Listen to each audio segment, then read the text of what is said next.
here's the grand jury. There's a victim 1. Victim 2 is the night 2002. The victim 1 is a kid who his mother turned in Sandusky in 2009. Victim 2 is the grad assistant who walked in and saw Sandusky in the shower having graphic sex with a 10-year-old boy. He went to Paterno's house. Paterno testified that the grad assistant was very upset, came to his house. Paterno called Tim Curley, and Paterno called the security guy and told them what they had seen. The grad assistant heard back from Curley a week later. He was told that Sandusky's keys to the locker room had been taken away after the incident, and the incident had been reported to Sandusky's charity. The graduate assistant was never questioned by university police, and no other entity conducted any investigation until 2010. That finishes them right there. They're destroyed by that. Destroyed. How did the school and Paterno and everybody brush this under the, and they had to know about the 1998 stuff. Curley testified that he informed the doctor, and this guy's going to look bad too, Dr. Jack Rakovitz, who was the executive director of the Second Mile at the time, and met with Sandusky to advise Sandusky that he was prohibited from bringing any youth onto the Penn State campus. Curley testified that he met again with the grad assistant and advised him that Sandusky had been directed not to use Penn State facilities. Curley testified that he had also advised Penn State University President Graham Spanner of the information he had received and what the outcome was. Schultz testified he was called to a meeting with Paterno and Curley in which Paterno reporting disturbing and inappropriate conduct in the shower by Sandusky.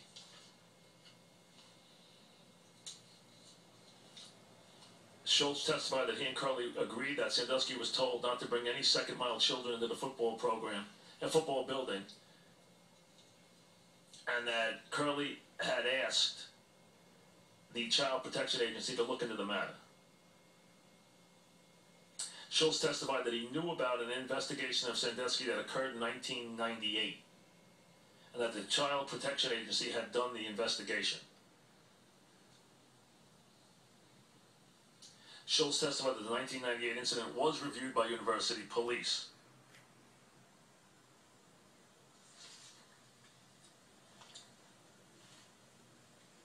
Although Schultz oversaw the university police as part of his position, he never reported the 2002 incident to the police or any police agency, never sought to review the police report on the 98 incident, and never attempted to learn the identity of the child in the shower in 2002, nor did anyone else at the university.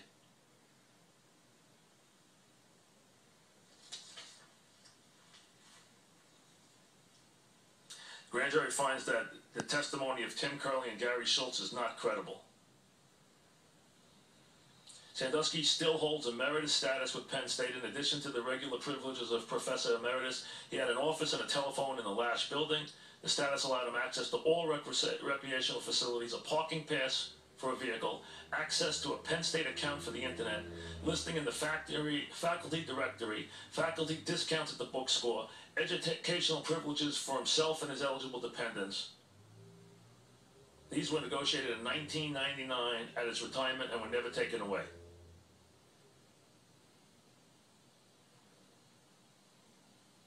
Schultz testified that Sandusky retired when Paterno felt it was time to make a coaching change, and also time for Sandusky to take his enhanced retirement package.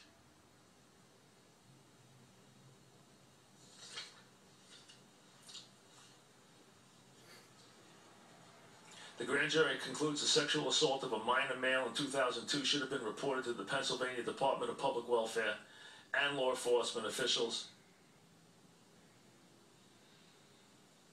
The grand jury finds that Tim Curley made materially false statements under oath in the official proceeding in 2011. Furthermore, the grand jury finds that Gary Schultz made materially false statements under oath in an official proceeding on January 12, 2011. Victim 3. This was the summer of 2000. Victim 4. Victim 5, 1995, now 22 years of age. Victim 6, 1994, as an 8-year-old. Victim 7, 1994, as a 10-year-old. Victim 8, 2000, at the school, caught by a janitor.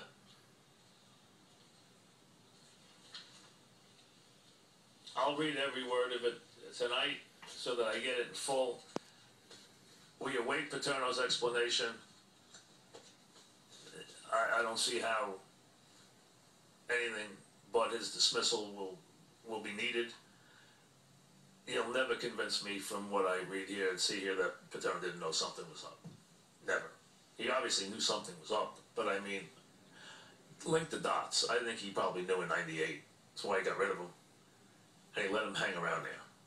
Loyalty is not a defense. Not when you have all these little kids that, how does Joe look these guys in the, how does Joe not want to find out what happened to the little boy in Tooth? How do you not want to care about what happened to the little boy who's 8 years old? No one even wanted to know his name. This is how you treat people?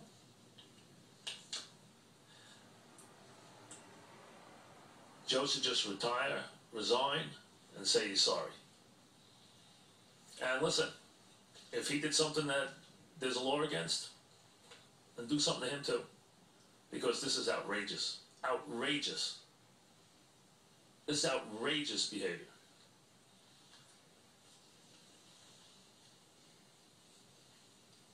I mean, I can't connect the dots here. They knew in '98. That's why he's out of the program. It was surprising when he left the program. I remember that. They talked about that I remember them doing features on that second mile thing and lauding him for his work with these kids. And the fact that the president is in a higher position of authority than even Joe, but Joe is in an incredibly high position of authority. He is one of the most powerful people in this country. Joe Paterno deals with presidents. Joe Paterno has been a model of leadership in this country for decades. He is one of the more powerful people in this country. He has been like a beacon in terms of doing it the right way and education and everything else.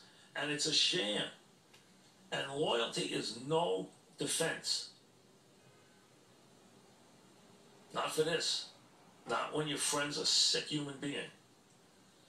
They let this guy, Joe should have to be in a room with the people who he attacked after 2002 and explain to them and their parents why he didn't do something. And allow Jerry Sandusky to run around there and still have an office in the building. And the university president, and these other guys. I understand Joe washed his hands of it and told the authorities, but it wasn't enough. They didn't do anything to him. They had to stop him, and they didn't stop him. He kept doing it. There's no defense for this. There really isn't. I mean, he should have his day to speak. And if he's got a plausible explanation, I'd like to hear it, but I don't think he's got one. Back after this.